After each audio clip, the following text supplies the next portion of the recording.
چیتا ایک جانور ہے اور وہ سعودیہ کا بادشاہ بنا ہوا. تو یہ قدیم زمانے سے کائناتی چیزوں کے ناموں سے انسانوں کے نام رکھنے کا رواج چلا آ رہا ہے. تو یہ اپنے زمانے کے اکابر اولیاء تھے. ان کے دنیا سے گزرنے کے بعد شیطان نے کس طریقے سے ان کی پرستی شروع کروائی، یہ سب مضمون تفسیروں میں ان آیت کے تحت میں لکھا ہوا ہے. یہ تو اسلام میں قدیم ترین شرک ہے، اس سے پہلے شرک تھا ہی نہیں.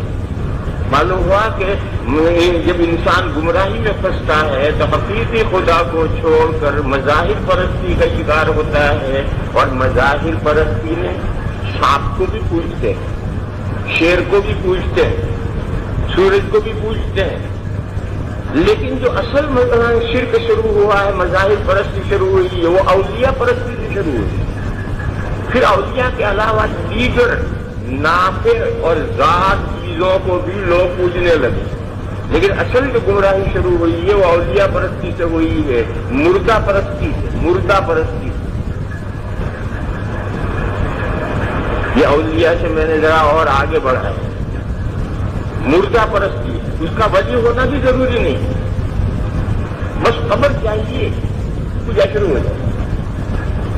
اور اس قبر میں مردہ ہونا بھی ضروری نہیں، فرضی قبر ہو تو پرستی شروع ہو جائے گی.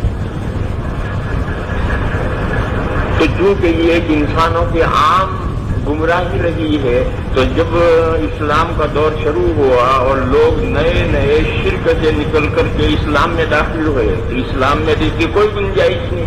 اسلام میں تو صرف اللہ کی پرستی ہے. اور یہ جو اللہ کی پرستی ہے یعنی توحید ہے، یہ توحید ابھی جڑوں میں مضبوط جمی نہیں ہے، دلوں کے اندر مضبوط جڑیں نہیں پکڑی تھی.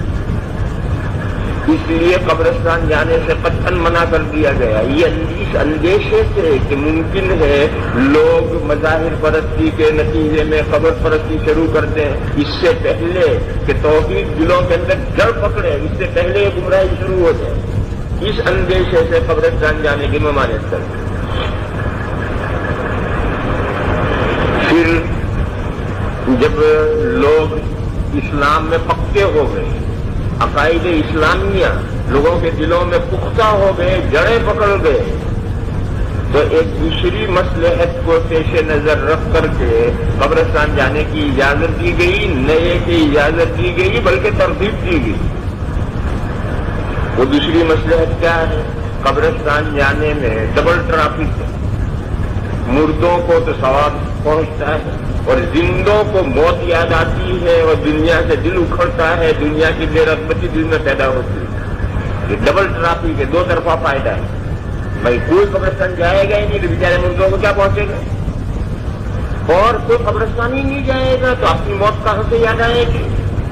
اس لیے اس دوسرے پہلو کو ترجیح دے کر قبرستان جانے کی اجازت دی گئی بلکہ ترغیب دی گئی. یہ فرمایا کہ کنت نہیتکم عن زیارت القبور الا فزوروها فانها تذکر الموت. تو اب یہ دوسرا پہلو، یہ پہلو بھی واقعی ہے، وہ جو پہلا پہلو تھا وہ بھی واقعی، اور یہ دوسرا پہلو یہ بھی واقعی. ایک زمانے میں پہلے پہلو کا لحاظ کر کے منع کیا گیا، پھر دوسرے پہلو کا لحاظ کر کے وہ حکم ختم کیا گیا، دوسرا حکم دیا گیا. اسی طریقے پر سمجھو رفع دین میں دونوں پہلو ہیں، حرکت ہونے کا پہلو بھی ہے اور تعظیم فعلی کا پہلو بھی ہے. شروع اسلام میں تعظیم فعلی والا پہلو ملحوظ رکھ کر کے نماز میں رفع دین کی اجازت دی گئی. نہ صرف اجازت دی گئی بلکہ عملی طور پر کر کے تعلیم دی گئی، اور پوری نماز کے ہر رفع و خفض میں، ہر انتقال میں تکبیر کے ساتھ رفع دین بھی کیا جاتا تھا.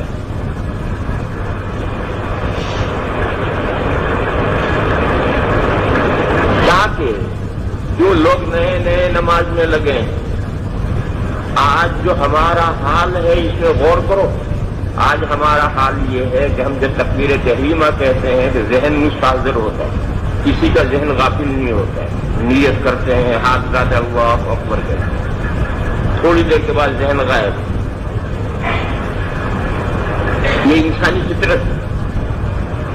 تھوڑی دیر میں ذہن غائب، جب ذہن غائب ہوا تو پھر اس کو حاضر کرنا پڑے گا. تو اس لیے ہر تکبیر کے ساتھ رفع دین، تاکہ اس رفع دین کے ساتھ ذہن حاضر ہو. تو شروع میں چونکہ لوگ نماز کے عادی نہیں تھے، نئے نئے نماز میں لگے تھے، اس لیے ان کے ذہن کو مستحضر کرنے کے لیے، ادھر ادھر ذہن بھٹک جائے تو اسے بار بار اپنی جگہ پر لانے کے لیے ہر تکبیر کے ساتھ رفع دین شروع کیا گیا. پھر جوں جوں لوگ نماز کے عادی بنتے گئے، خوگر ہوتے گئے اور توجہ ان کی ہٹنی بند ہو گئی، تو آہستہ آہستہ رفع دین ختم کیا جانے لگا. ایک جگہ چھوڑ دیا، دوسری جگہ چھوڑ دیا، تیسری جگہ چھوڑ دیا، چوتھی جگہ چھوڑ دیا. اب دوسرا پہلو پیش نظر رکھا گیا، اور دوسرا پہلو کیا ہے کہ رفع حرکت ہے، اور حرکت نماز کے منافی ہے. لہذا اب اس پہلو کو ملحوظ رکھ کر کے رفع دین ختم کیا گیا. یہ بات اختلافی نہیں، اتنی بات اجماعی ہے.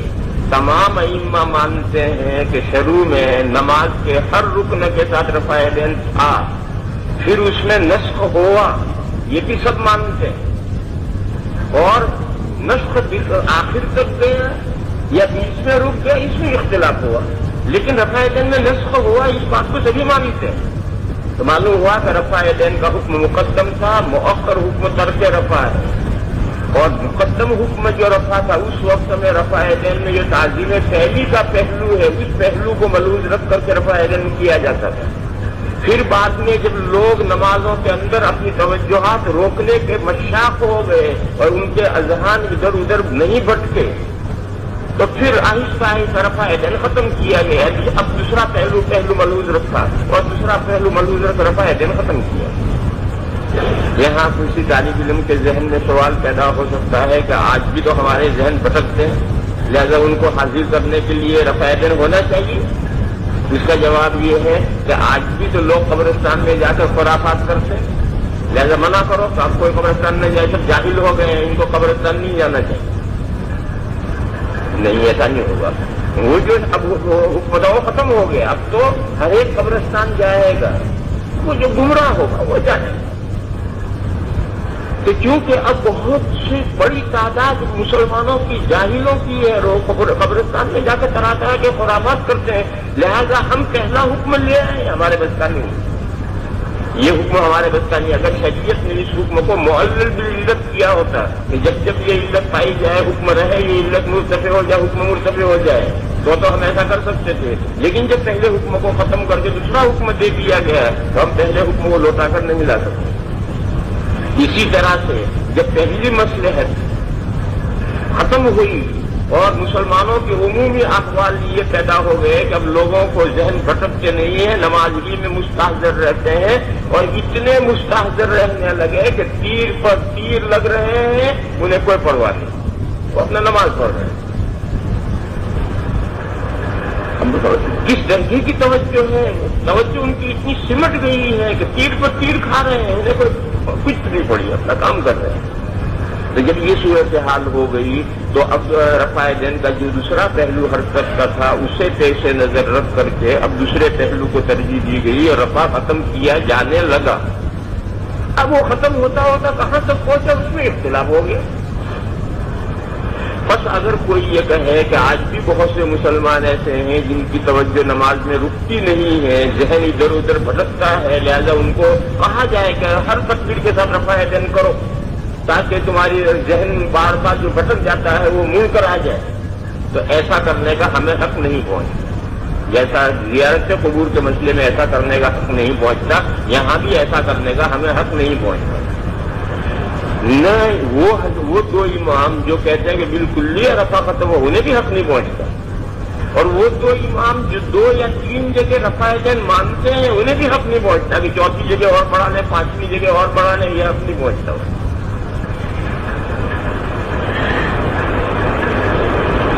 دوسری بات میں نے یہ کہی تھی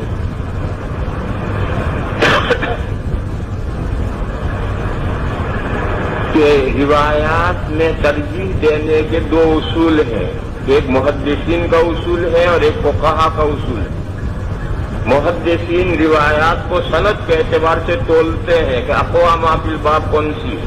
دو چھوٹے اماموں نے یہی کیا ہے اس لیے کہ وہ محدث ہے، اور دو بڑے اماموں نے ترجیح دی ہے درایت سے. انہوں نے سندوں کو نہیں دیکھا، درایت سے دیکھا. اور درایت میں پیش نظر کیا رکھا ہے؟ تعامل. میں نے بتایا تھا کہ کوفے میں تو ایک آدمی بھی رفع یدین نہیں کرتا. بس امام ابو حنیفہ کیا کہیں گے؟ یہی کہیں گے کہ نماز رفع یدین نہیں. وہ کوفہ جہاں سینکڑوں صحابہ جا کر بسے ہیں اور ان کی اولاد اور ان کی نسلیں ہیں، جو پورے شہر میں کوئی رفع یدین نہیں کرتا، تو وہاں جو مجتہد پیدا ہوا ہے وہ رفع یدین کا قول کہاں سے کرے گا؟ وہ ترک رفع کی روایتیں ترجیح دے گا. اور مدینہ منورہ میں کتابوں میں اس کی صراحت ہے کہ مدینہ منورہ میں رفع کرنے والے بھی تھے اور نہ کرنے والے بھی تھے. مدینہ میں دونوں طرح کے آدمی تھے. اس لیے امام مالک علیہ الرحمہ نے دونوں ہی قول کیے. امام مالک کے دونوں قول ہے، رفع یدین کا بھی قول ہے اور ترک رفع کا بھی قول ہے. یہ دونوں قول کیوں ہے؟ وہ اپنی مسجد نبوی میں دیکھتے ہیں روز اپنی آنکھوں سے کہ لوگ رفع بھی کر رہے ہیں اور نہیں بھی کر رہے.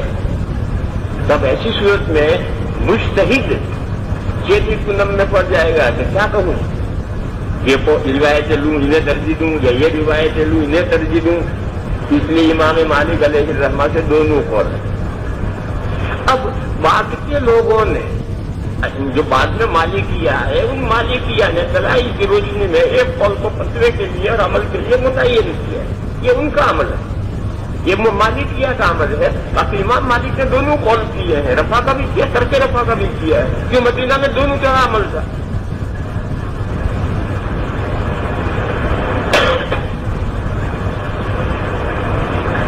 اب یہ جو دو چھوٹے امام ہیں جنہوں نے حدیث کو جانچا ہے سند کے اعتبار سے کہ اقوام فی الباب ہے، اب اس مسئلے کو سمجھنا ہے. اب روایتیں دیکھنی ہے کہ ان دو بزرگوں نے جو فیصلہ کیا ہے کہ اقوام فی الباب روایت یہ ہے، یہ بات کہاں تک درست ہے. میں نے یہ بتایا تھا کہ 13 یا 15 صحابہ کی روایتیں رفع یدین کی ہیں، اور ان میں امثل اور افضل سرپنچ روایت یہ ہے جو امام ترمذی پیش کر رہے ہیں. اس روایت کو پڑھو اور دیکھو. اس روایت میں دو ایسے زبردست اضطراب ہیں کہ ان اضطراب کے ساتھ میں کوئی حدیث قابل عمل ہے ہی نہیں. اس حدیث شریف میں ایسے دو زبردست اضطراب ہیں کہ ان اضطرابوں کے ساتھ حدیث قابل عمل ہے ہی نہیں. ایک متن میں اضطراب ہے اور ایک سند میں اضطراب ہے. متن میں اضطراب تو یہ ہے کہ حضرت ابن عمر رضی اللہ تعالی عنہما کی یہ حدیث 6 طرح سے مروی، اس کا متن 6 طرح سے مروی. اب کون سے متن کو لو؟ امام مالک علیہ الرحمہ کی مذہب کی 2 کتابیں ہیں. ایک انہوں نے بقلم خود لکھی ہے، وہ تو موطا ہے، اور ایک میں ان کے اقوال جمع کیے گئے ہیں، وہ ہے المدونۃ الکبریٰ. المدونۃ الکبریٰ میں یہی ابن عمر کی روایت ہے. اس میں صرف تکبیر تحریمہ میں رفع یدین کا ذکر ہے، اس کے علاوہ کہیں رفع یدین کا ذکر نہیں. المدونۃ الکبریٰ چھپی ہوئی کتاب ہے، جا کے دیکھو. المدونۃ الکبریٰ میں یہی روایت ہے، صرف تکبیر تحریمہ میں رفع یدین. اور موطا مالک یہی روایت موطا مالک میں ہے جس میں صرف 2 جگہ رفع یدین ہے، 3 جگہ نہیں. اور موطا مالک وہ کتاب ہے جو اصح بعد کتاب اللہ کہلاتی تھی. بخاری سے پہلے وہ اصح الکتب بعد کتاب اللہ کہلاتی تھی، اور حضرت امام شافعی علیہ الرحمہ نے اسے اصح الکتب بعد کتاب اللہ کہا. موطا کی روایت میں صرف 2 جگہ رفع یدین ہے، اسی ابن عمر کی روایت میں. اور بخاری اور ترمذی کی روایت میں اسی روایت میں 3 جگہ رفع یدین. یہاں جو روایت ہے یہی بخاری میں، بخاری میں اور ترمذی میں روایت ہے، اس میں 3 جگہ رفع یدین.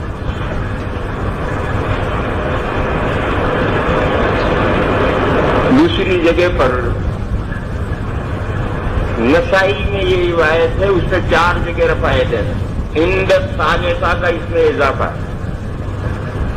اب 3 کے بجائے 4 جگہ رفع دین ہو گیا، اور اسی وجہ سے شوافی نے، کیونکہ امام شافعی اور امام احمد کے مذہب کی بنیاد یہ روایت ہے، اور اس روایت میں رفع دین عند ثالثہ نسائی میں موجود ہے، تو شوافی نے بڑھا دیا، اگرچہ ان کے امام نے اسے نہیں مانا مگر شوافی نے بڑھا دیا، کیونکہ جس روایت پر مدار ہے مذہب کا، اور اس روایت کی صحیح سند کے اندر 4تھی جگہ موجود ہے، جسے کیسے جوڑا جا سکتا ہے؟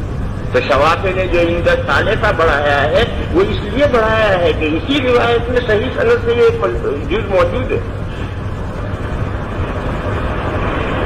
اسی روایت میں بین السجدتین کی رفع کا ذکر ہے، اس کا حوالہ یاد نہیں، معارف السنن میں دیکھیے وہ حوالہ بتائیں۔ اور اسی روایت میں فی کل خفض و رفع بھی رفع کا ذکر ہے۔ یہ ابن عمر کی اسی حدیث میں 6 طریقے پر ہے، صرف تکبیر تحریمہ میں 2 جگہ، 3 جگہ، 4 جگہ، 5 جگہ، اور ہر رفع و خفض۔ اب جب حدیث ایک ہی ہے اور اس حدیث کے مختلف کتابوں میں متون میں اتنا اضطراب ہے تو کون سی کتاب کے متن کو لیں؟ آپ کہیں گے بخاری کا متن لے لو، کیوں بھائی بخاری کا کیوں متن لے؟ بخاری شریف تو لکھی گئی سن 256 میں، اس سے پہلے جب بخاری لکھی نہیں گئی تھی تب کون سی کتاب کی روایت دی جائے؟ بخاری 256 میں لکھی، 200 سال تک مسلمان کہاں کون سی کتاب کی روایت دیتے؟ تو اس لیے یہ کہ بخاری کی روایت لے لو یہ آج کوئی معنی نہیں رکھتا ہے، یہ تو ہے سند کا اضطراب، اور یہ تو ہے متن کا اضطراب۔ سند کی صورتحال یہ ہے، حضرت ابن عمر رضی اللہ تعالی عنہما کے 2 شاگرد ان کی تمام روایات کے حافظ تھے، ایک تو حضرت کے صاحبزادے تھے سالم، اور ایک حضرت کے مولا تھے نافع۔ نافع اور سالم کو ابن عمر کی تمام روایات یاد تھی، الا ماشاءاللہ کچھ روایتیں اس کے علاوہ بھی ہیں، لیکن بیشتر روایتیں ان 2 شاگردوں کو یاد تھی، اور ان 2 شاگردوں میں تمام روایات میں اتفاق ہے، 4 روایتوں میں اختلاف ہے، صرف 4 روایتوں میں اختلاف ہے۔ ان 4 روایتوں کو سالم مرفوع کرتے ہیں اور نافع مرفوع نہیں کرتے۔ ان 4 روایتوں میں سے ایک روایت یہ بھی کہ سالم یہ کہتے ہیں کہ حضرت ابن عمر نے یہ فرمایا ہے کہ حضور ان جگہوں میں رفع دین کرتے ہیں، نافع کہتے ہیں نہیں، خود حضرت ابن عمر ان جگہوں میں رفع دین کرتے تھے، حضور کا کوئی قصہ نہیں۔ تو اب نافع جو حضرت ابن عمر کے نہایت پکے شاگرد ہیں اور ان کی تمام روایتیں ان کو وہی سے ان 4 روایتوں کو مرفوع نہیں کرتے، موقوف کرتے ہیں، اور سالم جو ہے اسے مرفوع کرتے ہیں۔ ان 4 میں یہ روایت بھی ہے جس میں ان دونوں شاگردوں میں اختلاف ہوا ہے، یہ حدیث مرفوع ہے یا موقوف؟ تو اب سند کے اعتبار سے یہ اضطراب ہے کہ حدیث مرفوع ہے یا موقوف ہے، یعنی یہ حضور کا عمل ہے یا ابن عمر کا عمل ہے؟ پھر جس کا بھی ہے متن کے اندر اتنا اضطراب ہے، یہ تو تمام کتابوں میں سے روایتیں اکٹھا کرنے کے نتیجے میں یہ بات آئی، اور اگر تھوڑی دیر کے لیے مان لو کہ یہی ایک سند جو امام ترمذی علیہ الرحمہ نے پیش کی ہے اور جو بخاری میں ہے، اسی ایک سند کو لے لیا جائے تو پھر ترجیح کیسے دی جائے گی؟ تو اس کو ابھی رہنے دو، اس کے مقابل جو ترک رفع کی روایت ہے وہ بھی ایک ہے، وہ 2 طرح سے ہے، حقیقتاً مرفوع اور حکماً مرفوع۔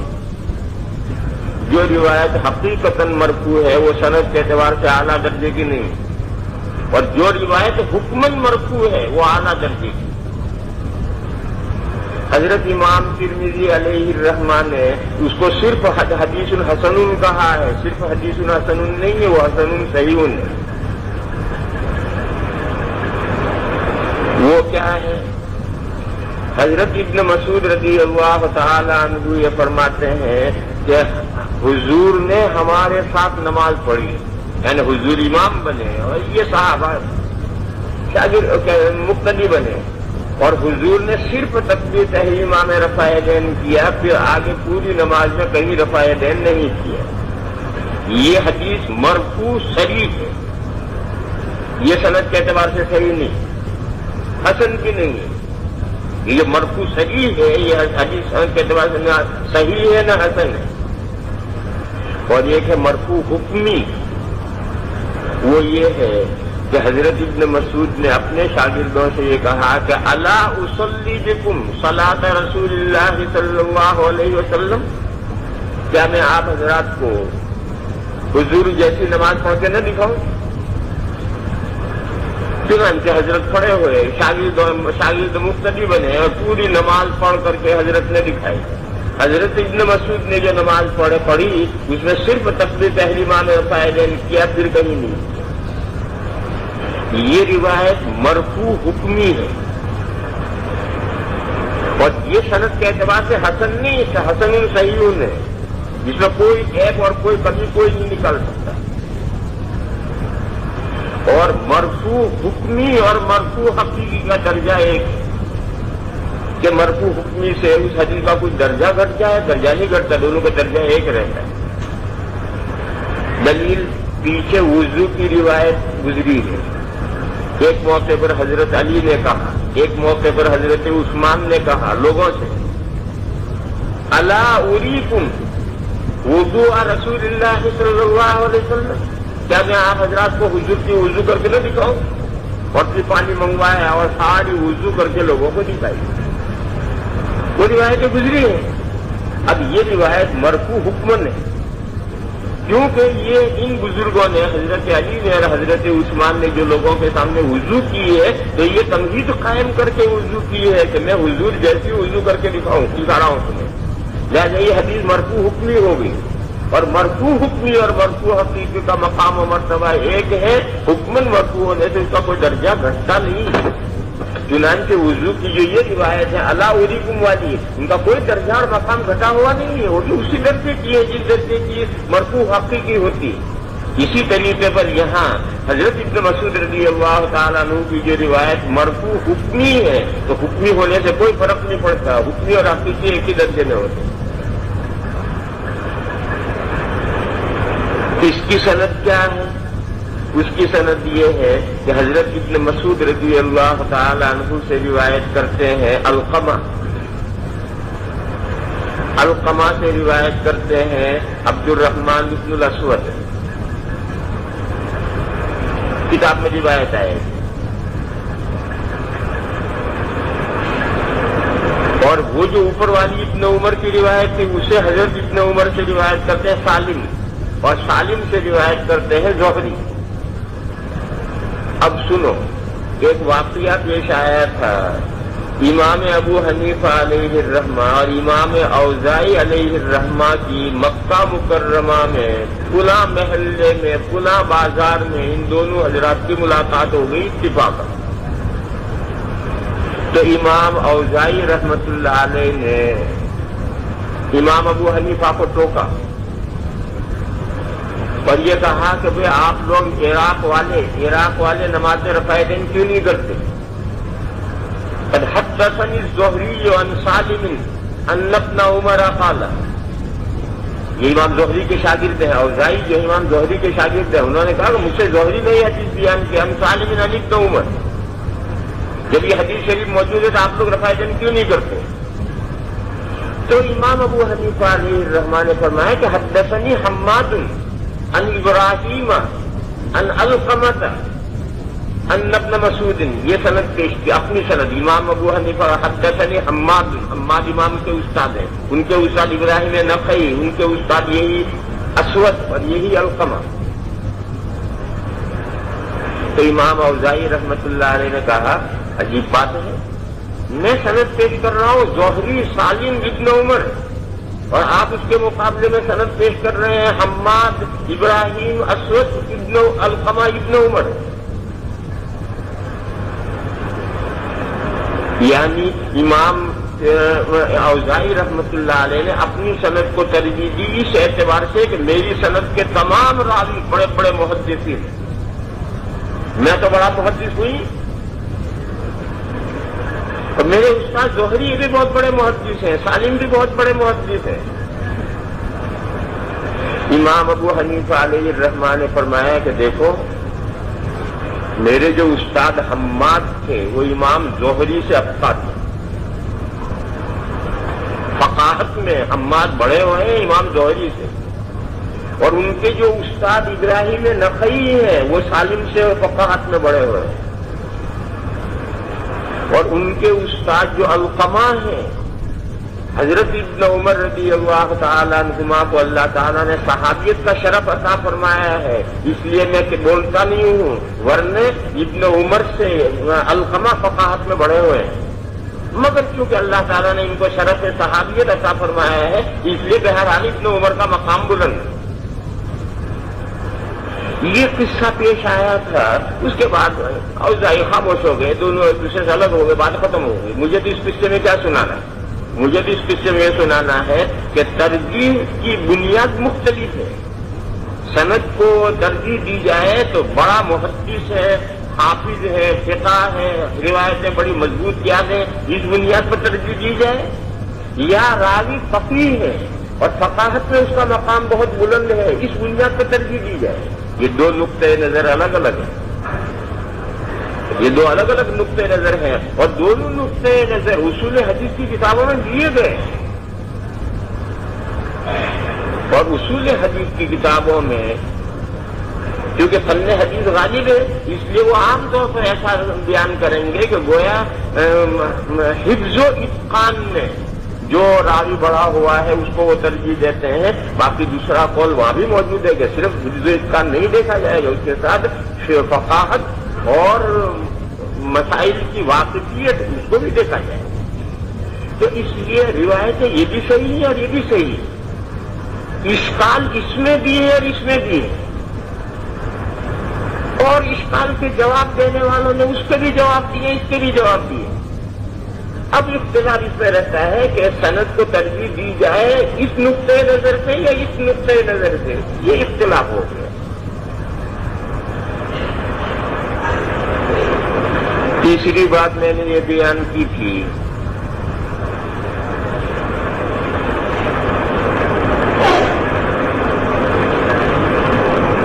پتہ نہیں کیا بات کی